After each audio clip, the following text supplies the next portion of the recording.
Hello and welcome to episode 68 of the world's first Paul Weller fan podcast. I'm Dan Jennings, and 10 years ago I gave up my live streaming career as a radio presenter with one big regret: never getting to interview my hero, the legendary British musician Paul Weller. This podcast exists purely to solve that issue. Welcome to Desperately Seeking Paul. In this episode, delighted to be joined by Sonja Phillips, a multi-award-winning filmmaker, writer, director, storyteller, in fact, the talent behind the music videos for two of Paul Weller's biggest ever songs. Videos that have gained millions of views on YouTube. So if we talk about the big hitters, you got Town Called Malice up there with 18 million. The Style Council's Shout to the Top has 15 million. But two absolute classics, top of the Weller solo tree, both directed by Sonja. Broken Stones has nearly 5 million views, and You Do Something to Me has over 13 million views. Two classic songs that we know and love with music videos to match, which we'll dig into. And we'll also hear about a portfolio of work since then, which is outstanding as well. So let's get into it. My very special guest, Sonja Phillips. Thanks for joining me. You're welcome. Where in the world are you right now? Right now, I am in Wareham in Dorset. I am house sitting for the weekend, and I have 4 ducks, 2 dogs, and 3 guinea pigs as companions. Nice. Lovely part of the world, I have to say. Really beautiful. I'm going to turn my camera around and show you how gorgeous this house is. Oh, wow. What a view. I love the massive telescope by those big windows too. It's great. I would love to say it's all mine. I've been visualizing it, but unfortunately it's only coming in weekend chunks rather than as a life house. But one day. Thank you so much for joining me. I'm really looking forward to chatting with you. We're going to dig into some stuff that to me feels like yesterday, because this is the time when I discovered the music of Paul Weller, that early solo period. We're kicking into that first solo album. We're then moving through Wildwood and Stanley Road, and he's back on top, getting huge audiences, both in terms of record sales and gigs and stuff. But actually, when you look at it, we're now talking 30 years ago, right? So I appreciate you might not be able to remember every single thing about this. Yeah, and there might be stuff that I should not say. Oh, interesting. We'll see if we can tease that out of you, Paxman style. Let's see. So this is around, I think I'm right in saying 3 videos that you created for Paul. Oh, okay. So I had You Do Something to Me, Broken Stones, and Porcelain Gods. But which one have I got wrong? I didn't. Oh, I did do something for Porcelain Gods. Maybe they re-edited my video for that. They re-edited it. There was a couple of things. There was a couple of funny stories about re-edits. MTV, I think Paul and MTV fell out. And the second one I did, Broken Stones, I had to go back in. Well, this is what the record company said, and take out loads of fisheye lens from that one, which I think I was like 21 or 22 at that time. And really quite arrogant. And I just remember being in such a strop. They got their own editor in. It was quite a funny story, actually. Paul being Paul wanted it quite literal. And we had to have like a stony beach. I think we eventually had, because it was pebbles on a beach, wasn't it? And we had to have a stony beach. And the first time we tried to do the video, it was quite funny because I did a different video the night before. We all traveled up. Sorry, I've gone straight into this, haven't I? No, it's great. All the memories coming back. Yeah, I did a video the night before. We finished at 11 o'clock. Drove all the way to, can't remember where it was. I just remember it was like 5 days before Reading. And this is a terrible story. I'm sure everyone will tell me off for telling you this, but I'm terrible gossip. Drove all the way to wherever we were to get to this stony beach. It had to be this beach. It had to be stones because it was Broken Stones. And we got there and they'd done a gig the night before. It was Paul and Steve. What was his name? Steve Craddock. Yeah. All of those guys, they were completely, I'm going to say drunk, and I'm going to say off their heads. You can decide what you think. They were just in such a bad state. I just thought, oh, I can't film you. I can't, you're a mess. But they were like, no, we have to do it now. We have to do it now. And no one could even really stand up. I mean, it was probably like I got there at 5 a.m. and I was like, oh God, what am I going to do? And then they decided that we were going to take all the instruments down to the beach. So all the roadies had kind of got to the back of the van, and one of them was like, I'm not doing it. This is 5 a.m. I'm not doing it. No, we've got 5 days to Reading. The instruments will be full of salt. They won't work. Not doing it. There's half of me was like, oh my God, this is a nightmare. And half of me was like, I actually thank God that they're not going to do it. And he basically said he'd walk off and he wouldn't. And he was being their roadie. And I can't remember what his name is. Some fan will know. He'd been their roadie since the beginning, since the jam. Oh, this is Kenny Wheeler. This is Kenny Wheeler. I think it was Kenny. Yeah. It was Kenny. And Kenny starts walking down the street like drunk. Paul, Paolo, and James Brown, who used to run Loaded, was in the van going, no, don't worry, it'll be fine. And Kenny's like, it's not going to be fine. And he just started walking down the street. And I'm like, Paul's like, don't worry, we'll do it another day. And I'm like, this is going to cost you money. How much money? Well, it's going to cost you $5,000. Well, no, we'll do it now. And basically, and then Kenny kept walking. So eventually they decided they weren't going to do it. And Kenny was worth more than $5,000. So that was the first time we tried to do that video. Amazing. Oh, brilliant. That is so funny. I forgot to say that James Brown went, don't worry. Got the camera, love. And I was 21 and I was kind of, quite good looking. And so, they were like, James Brown was like, oh, I've got these other birds as well. We can all go down on a beach and, we can film me and these girls and I've got some whiskey and rum. And I was just like, no, I think I'm going to go back home to bed. I've been awake I'm completely sober, obviously. And so that video didn't happen that day, but we did do it after Reading with some beaches and broken stones, obviously. To be fair to Kenny, it was, I wish I could remember what beach it was, but it was a really steep incline. It was really steep and it would have taken people huffing and puffing and going all the way down the steps and then bringing them all up again, at 5 a.m. when they've done a gig all night and they've just been on the Raz. So, I kind of get it, but it was funny because Paul and his money doesn't like to be parted. So he looked like he was going to have a heart attack when I told him how much it cost him, but we had to get a crew and, What was the brief from Paul and how did you become involved in the first place? Okay. So I'll do the first one, which was You Do Something to Me. It was quite funny. So I was a runner on Changing Man and I met Paul for the first time then. And my friend Angela was the girl in the video. We all got on really well and Angela and Paolo got on really well. And I said, I was starting to direct and I'd done all these, like little videos, but they were all beautiful fisheye lenses and fields and you know where we're going with this, sunflowers. And so I think I said, why don't you have a look at what I've got? And he looked at the work and I'm pretty sure he thought, yes, it looks really nice. She's going to be really cheap because she hasn't done it before.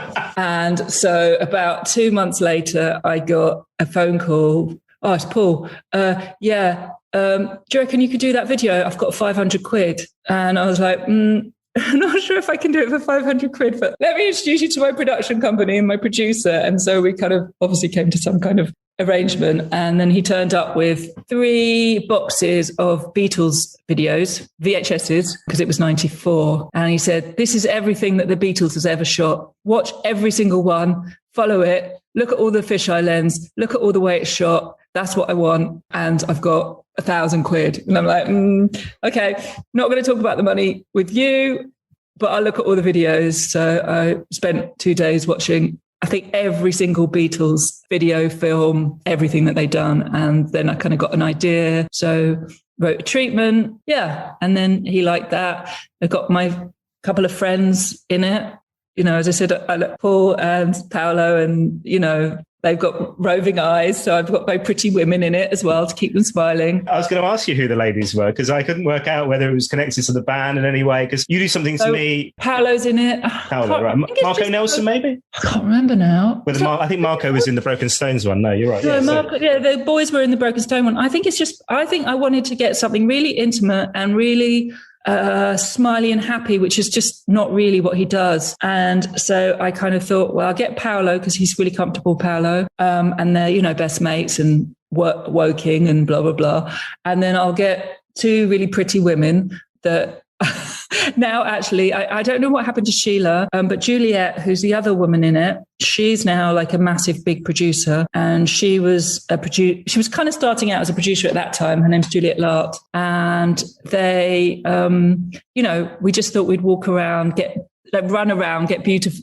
just have a really nice day out in Woking and around Stanley Road. So I went and looked at all the places we could go to. And then we just created just a beautiful day for the 4 of them, just made it feel really naturalistic and everyone was happy. And Yeah, I think it shows in the video. Yeah. But we really wanted to feel Beatlesy and real and homemade and authentic. And Paul's even got the top on, hasn't he? He's got the stamp out the Beatles top on. Yeah. Oh, he even went topless at one point, didn't he? I think. I think any opportunity. Yeah, definitely. The first time I ever met him, he just when I was a runner, I was a hip hop girl, so I'm going to tell you this out loud. I didn't really know even the Jam at that point. I was about 21. And I was just like, who's the bloke with his bloody top off, like wandering around, like posing?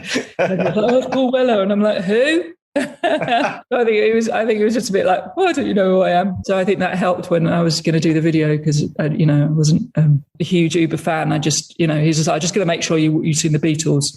So that's a brilliant brief. What a brilliant brief. The thing about that song is, that's one of his biggest hits, if not his biggest hit, in terms of not least wedding songs, I would imagine. But I mean, that video's had millions of views on YouTube. Yeah, it's iconic. I mean, because I think, honestly, because after that, it was quite sad, really, because I brought Douglas Hart on Broken Stones, and he ended up doing stuff with Douglas Hart in the end. And Douglas is brilliant. He does a lot of the super fisheye lenses, but his stuff's more blokey.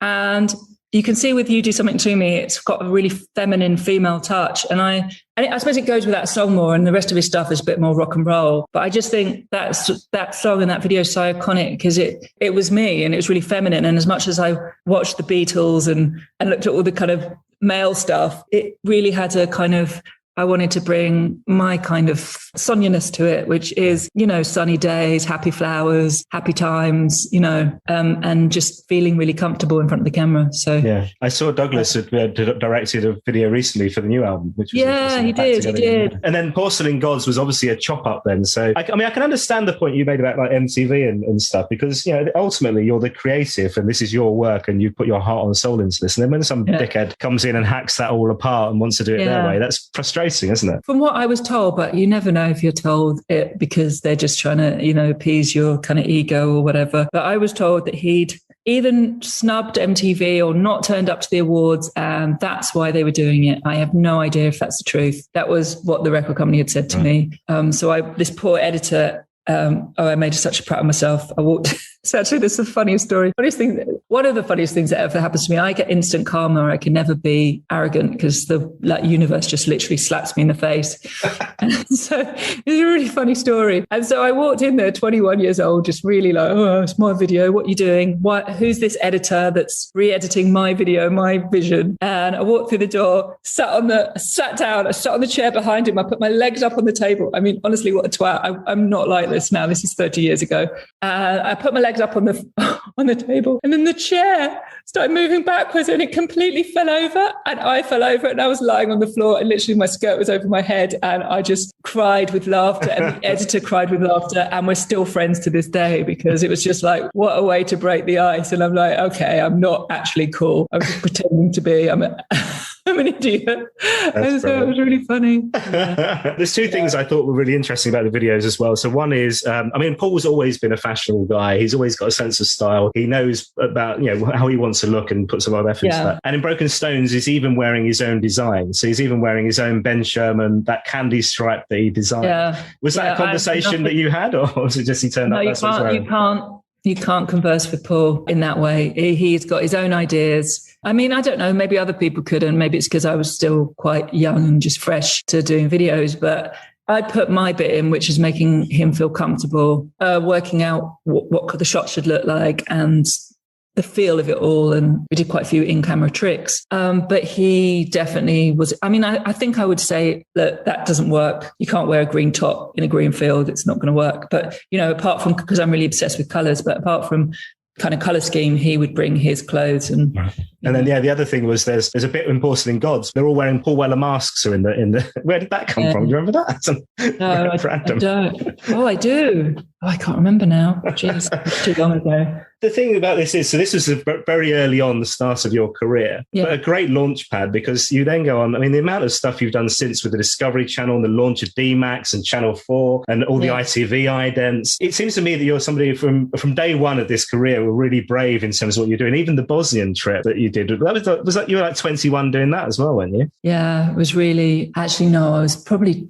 maybe I wasn't 21. Maybe I was 21 and did the running thing, but when I did Paul's films, I was about 23. Yeah, I don't have any any fear. It's really worrying. I think weirdly, as I've got older, I'm starting to have more fear, but I just been doing, I went to Bosnia during the war, and I think I might have it was definitely around the time I was doing Paul's films or just before. Yeah, I drive these massive trucks out there. Yeah, we got bombed a lot and stuff like that. But I think I've always kind of had two things I do. One is volunteer and try and be of use to the planet, the world. And the other thing is to kind of make films. And actually, it was only in the last 7 years that I decided to combine the two things. And I don't know why I didn't do that before. So I kind of did a whole project in Los Angeles about homelessness and women experiencing homelessness. And then I did a whole kind of thing for a beautiful charity here about loneliness in old age. And yeah, I'm just working on some stuff about sustainability. And I did that Tesco one about disabilities in toilets. So yeah, it's only recently I've kind of combined the two things. But yeah, I've always just gone and done stuff. That Help House Her project that you talk about, this film sort of around homelessness in America. And I think all of your work, actually, like, there's real heart in the stuff that you produce. You can tell that it's, do you know what I mean? It's coming from somebody who cares about the work that they're producing, whether that's the commercial work, the branded content, the films that you've done. And we'll talk about the short films you've done in a second as well. But you really care about the work that you're putting out there. Yeah, I think someone was asking me the other day, actually, what is it? And I think I just find the heart of whether it's a song or whether it's a film about someone's lives, especially if I'm talking about someone's lives. The housing one, the one about, women that experience homelessness. I was helping out on Skid Row. Someone said to me, and it was awful. It was someone that was actually helping out said to me, well, why should they not eat the sandwich that we're giving them? I mean, they're homeless. Why are they so fussy? And I'm like, Jesus, these are human beings. Like they haven't chosen to be homeless. They haven't chosen not to have food. It's everyone in America. There's no social health care. Like everyone is one step away from homelessness or 3 paychecks. Actually, some of these women were 1 paycheck and 1 illness away from homelessness. There's Donna, I don't know if you saw it. She got cancer and she ended up on the streets. There was Christina, who some parents died and she was just kicked out of the care home at 16 or whatever it was and just ended up on the streets. There's just so many sad stories. So I kind of tried to find the heart of the stories through the women and ask them what's the most important thing for them. And they said to not be judged and to feel the same as anyone else. So what we did is got people to volunteer clothes, and actually I got a charity to put them up in a hotel the night before. So they all had showers, they had a bed, they slept, they went on set, they chose some clothes, and they just sat and told their story from the beginning, like anyone would tell you the story of their life. So it just unraveled, and you reveal the tiny little steps that happen to make them homeless. And I think that way it made people really think about it. And you can't say, oh, they chose that life, because you can see how it happened, and you can see in a respectful way and a way that I cared about them. I'm still in touch with all of them. In fact, I lived in America for 2 years, and the people I talked to the most are the women that were homeless. Actually, most of them aren't homeless anymore. And because they felt, with Christina especially, because she felt that she could tell her story to someone and to people, she could then go back and tell her family her story. And it helped her have the strength to really push forward and get some housing. So and it's also that thing where you realize it's kind of there, but for the grace of God, right? It's like those steps are so, like, you say 1 paycheck, 2 paychecks away, and suddenly you're in the same boat. But the other thing I wanted to talk to you about with the short films that you've done, which are lovely. So Knicker Man is brilliant. I'm going to put the link in the show notes of this podcast. That was your drama debut, but it's such a wonderful little 15-minute film of brilliant. So this guy who's you tell the story. It's this guy who's selling knickers, but actually what he's doing is having it away with the entire village, right? Yeah, and it's based on a true story. So my friend Corinne, who I don't know if you remember Swing Out Sister, she'll kill me to tell you. Yes, oh my God, I love that band. So Corinne is from Lincolnshire, and that's like her local village or town. And she used to work for a guy called Noel the Knicker Man. I shouldn't really say this out loud. Maybe I should take Noel out. No, it doesn't matter. Anyway, so Noel used to shag apparently Corinne was a child, so not her, all the women that he'd sell the knickers to in the back of the phone. I'm like, oh my God, that's a genius story. And then so what I did is I kind of took the idea of that, but I wanted to see it through a little girl's eyes that noticed the whole village suddenly light up and these kind of glorious knickers. And she thought he's Jesus Christ, like healing the women through these like miraculous knickers. So that was my first ever short film. It was brilliant. And, really lovely film to watch, and won the LA Short Film Festival as well. It won the LA Short Film Festival. It's funny, you talk about me, whatever I do, I put my heart in it. And when I did that film afterwards, we had a few chats with oh my goodness, I've forgotten their name. Really massive, did Notting Hill and Working Title, who put some money in, and they wanted to do a feature version of it. And I was just like, I think I've done it. I mean, honestly, it's idiotic of me. I'm like, I've done it. It doesn't feel right to make it a feature. It just works so well as a 15-minute little thing. And I didn't end up doing it. I probably should have done, because I am trying to get into feature films now. Could have seen Hugh Grant as the Knicker Man. Yeah, well, it was originally Rhys Ifans, actually. He was meant to be doing it. And he was on another film at the time. So he couldn't do it. So we got Jamie in. But it was a real shame, because I thought Rhys would have been good. But actually, Kathy Burke, who was a good friend of mine, I haven't seen her for years, but she was like, oh no, mate, so much better for being not Rhys, because it would have been a Rhys film that you'd made. And I think she's kind of right. Yeah. Oh, no, it's lovely. I love that. And The Pond, which is the follow-up, is just, again, a lovely thing. Again, winning film festivals and film awards and things. So where do these ideas come from? Is this something that just strikes you when you're on about, you've got a little notebook, and the same way as people who write songs, write notes down? Or So I've just written 2 kids series. So that's actually what I really, because I didn't think The Knicker Man wasn't the right thing for me as a thing. And I it was somewhere between kids and adults. It was themed through kids' eyes, both films, but from an adult perspective. But actually, I really love writing things for kids. And I've written 2 really conceptual kids shows that I'm in the middle of pitching now. They come from being in places like this and walking around in nature. And I just start with a seedling of an idea or a seedling of a character, create the character. What would they do? Find the story. And and then, you pull it out, get an arc, and keep writing. But watch this space, because I'm really hoping that this, it's a really beautiful, actually, TV series for kids. It combines art, imagination, identity, learning with a brilliant adventure and a ghost story. So murder mystery. This sounds fantastic. And this is fully made, or this is just everything written and storyboarded? It's an animation. It's fully written. It's in with an agent and a production company. So wow, this sounds brilliant. Okay. You learn about art, but you don't know that you're learning about art. I don't want to say any more, because some git will nick it. Yeah. And it's already been out a bit too much. And I just saw something that Meghan Markle's doing that has a vaguely similar theme, and I'm like, oh no, I hope that doesn't mean ours isn't going to happen. But I think it's different enough. But I'm really excited for it. It's as imaginative as The Knicker Man and The Pond. In fact, more so. They're brilliant. Oh, they're such fun. I'm going to show them in the show notes, because they're really worth watching. In terms of Mr. Weller, have you had any connection since those videos? I mean, we were really good friends. I haven't seen him for years, though. I don't know what happened. I think I went and worked in TV, so I didn't really do music videos anymore. In fact, I stopped doing music videos. I am never doing them again, because there was so much sexism then, and I just there weren't any other. There were 2 other female directors, maybe 3. Lindy Hayman, Zana, and I don't even think Lindy was around.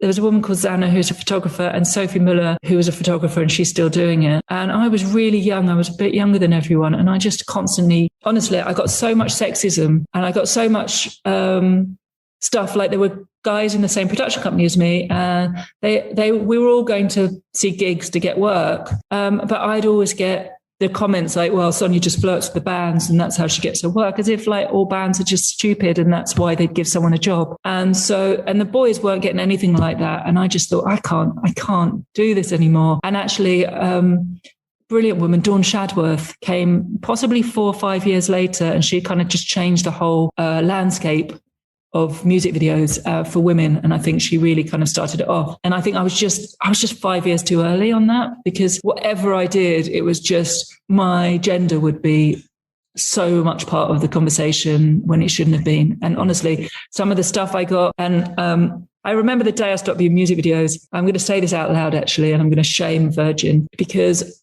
there was David McCallum and Bernard Butler. Bernard Butler saw the Paul Weller stuff and he absolutely loved that video. And so I don't know how he got hold of me, but he'd asked someone, he'd got my number, called me up and said, I really want you to do our music video. I've got this great idea. It's me and David McCallum. We're both walking in a similar direction. We want the same kind of fisheye lens, kind of really beautiful. And so I was like, oh, that sounds great. He's like, yeah, can you just send a treatment into Virgin? And so I was like, okay.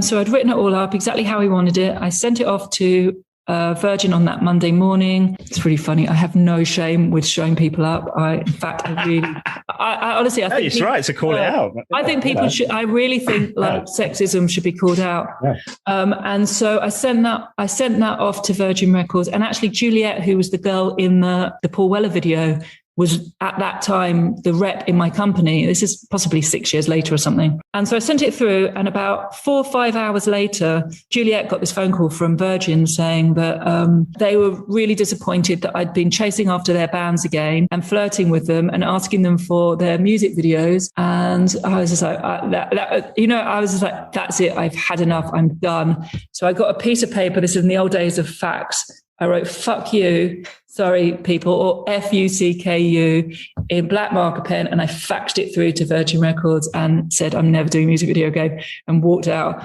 And a month later, got a job at Discovery and never looked back at music videos. Well done you. Good for you. Yeah. I don't know if it's good for me. That's what happens when you're 24 and you've got a Greek dad. So you get a Greek dad. Yeah, but you've got to stand up for you. Yeah, you got to stand up. Yeah, I do, and I want to talk about it more because I think it's got a lot better. But we're now having the same conversations about race as we were having about being female directors, and I'm hearing people and friends of mine having those same kind of conversations, like, oh, we just want a black director in our company. Where I was getting conversations with a company called Partisan who just wanted a female director at the time. They didn't care about my work, and I think that's kind of, it's getting better. Don't get me wrong. It's getting much better. But I think we all need to kind of think about what has happened and how far down the line we are. Yeah. There's still lots of work to do, isn't there? Absolutely. Still lots of work to do. Yes. Yeah. You were going to say that. So 7 years ago, did you bump into Paul, or was there some kind of? Yes. I was going to LA, and I was at Gatwick Airport. Sorry, Paul, I'm always doing a really bad accent of you. And I just saw him. I was walking up the stairs and I just saw him. And I was like, oh my God. I'm like, Paul. He's like, oh, Sonja. I'm like, Sonja. Oh, how are you? And I'm like, I'm good. He's like, how are you? And he's like, I'm like, where are you off to? And he's like, oh, there's some Superjet doing some really cheap deals to Egypt. So I'm going on holiday to Egypt. And I just walked away going, oh my God, you haven't changed. I love it. I'm really not a bargain, Paul. That was really funny because like 2 years later, this girl I know, Alan Marks, who just did that documentary about Paul the Jam or Paul for Sky, I saw his daughter Natalie had bumped into him like 2 years later, and he was on a like economy thing on Superjet again, or EasyJet. No, not Superjet, EasyJet. And I was like, oh my God, he's still doing it. It's brilliant. You know what? It's good. Funny. I love it. I just love that about him. Do you know what I mean? Because he could probably do anything and go on a, full expenses paid, but he's like, bargain, likes to bargain. I get the sense that it's all about priorities, right? So the money will be going on vinyl and fashion. Vinyl, fashion, and probably his children. Yes. Yeah, and then the flights later. Yeah. Why spend first class? That's an awful lot of vinyl you can be buying. Yeah, exactly. Brilliant. This has been so lovely. I have two final questions for you, if that's all right, Sonja. You're allowed one Paul Weller song for the rest of your life. It can be the Jam, the Style Council, or solo. Which one are you going to go with? Oh, probably be from the Jam, actually. Oh, yeah. Oh, do I have to choose one? Yeah. Oh, well, no, you know what? I'm going to choose You Do Something To Me because that was a really nice time in my life. It's a special song, isn't it? Yeah, it's a special song, and I know every word. I know all the words to it. In fact, me and my friend Angela went to a couple of gigs afterwards at the 100 Club. And in fact, we both introduced Paul on the stage, and I remember getting really annoyed because he kept singing the words wrong, and I'm like, that's not the right words. Because obviously I edited it about 1 million times, so I knew every word off by heart. It's really annoying if you make a music video for someone and then you go and see them in a gig, and you're just sitting there and you go, it's all the wrong words. You're not even getting the words right. Like, what are you doing? Because you know the words better than them. It's really beautiful. It's really romantic. It's really, it's just that. It's just got a bit of everything in it, isn't it? Mm. But it feels just real as well. Yeah. It's funny because I think of Paul and I think he's quite blokey, and he's like, you're the bird that done the video. Like his dad was like, you're that bird that done the video, aren't you? And I'm like, yeah, that's right, John. I'm the director of the video, yes. But Paul, Paul's quite like that as well. And but I love that he's like that when you meet him, and that's the kind of the persona you get. But actually, when you look at his songs and the way he writes, he's got this kind of beautiful poetic heart and soul. And I think you probably have to peel through a few more layers than than I probably have, or most people have, to kind of get that you do something to me side of Paul, which he obviously has, because you wouldn't write that if you don't have that. He's kind of really hard and really soft at the same time. He's kind of he's a very complex character, but from what I remember, and, you know, it probably has been apart from the EasyJet 7 years ago, it probably has been about 25 years, but he definitely, he knows what he wants, and he really pushes to get there. And, you know, he's kind of brilliant. And he won't take any crap from anyone, which is great. I mean, I had that blooming female, like, oh, I don't know, is that right? Is it not right? But he's just like, no, I want that. I want that. I want that. That's not right anymore. I want it to be more male energy, you know, or I want it to be more, you know, he just knows what he wants, which I think is great. It's so lovely. I have one final question for you.